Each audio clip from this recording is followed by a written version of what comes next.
이번 방미 과정에서 스티븐 비건 대북 특별대표에게 총선 전에 북미 정상회담을 하지 말아달라는 요청을 했다고 말했습니다. 무리한 방위비 분담금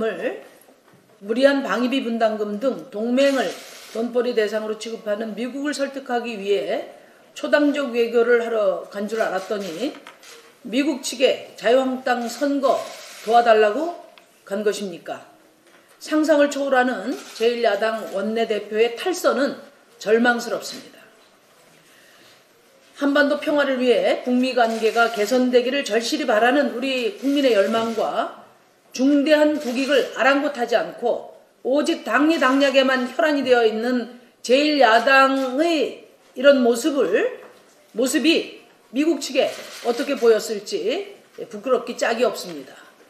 안보와 외교는 초당적으로 협력해야 한다는 말이 무색하게 자신들의 선거 승리를 위해 한반도 평화를 동맹국가와 거래하려는 정당이 대한민국의 제1야당이라는 것이 우리 국가의 불행입니다.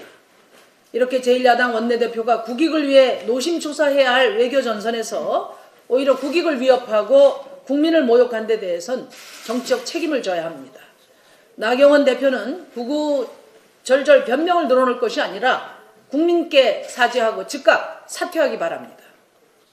자유한국당은 안으로는 정치개혁과 사법개혁을 방해하고 밖으로는 한반도 평화를 위협하는 거래를 시도하고 있습니다. 이런 낡은 수구 기득권 정치의 민낯이야말로 정치개혁, 사법개혁의 필요성을 절박하게 말해주고 있습니다. 정의당은 오늘 오전 11시부터 국회 본청 앞에서 무기한 철야 농성에 돌입합니다. 정의당은 국익을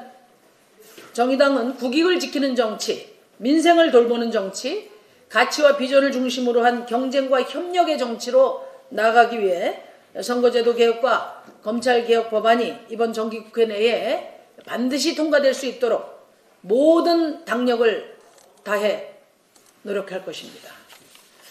정부가 오늘 대입제도 공정성 강화 방안을 발표합니다.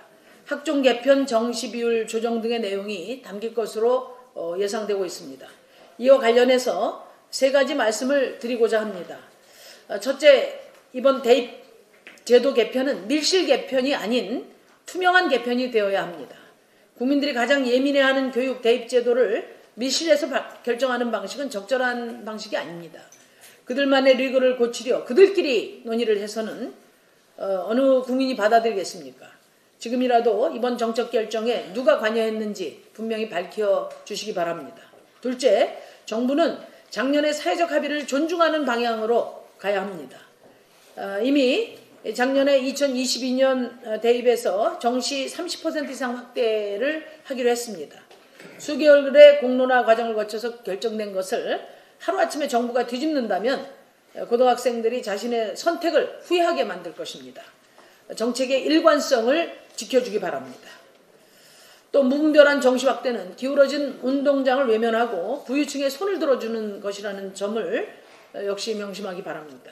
셋째, 이번 대입제도 개편에서 학종을 개편하는 것은 적절한 것이지만 학종이 흑수저 전형으로 거듭나지 않으면 아무 의미 없는 개혁이 될 거라는 점을 지적하고자 합니다.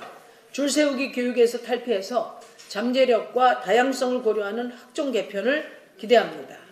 더 나아질 게 없는 정시, 수시, 회전문식 논쟁은 이제 접고 정의당이 제안한 방식대로 고교 서열화와 대학 서열화 문제 해결에 적극적으로 나설 것을 촉구합니다. 정의당은 정시로 대표되는 문제풀이식 교육 확대를 넘어 아이들에게 참된 성장에 대한 배움을 돌려주는 교육을 만들어 가겠습니다.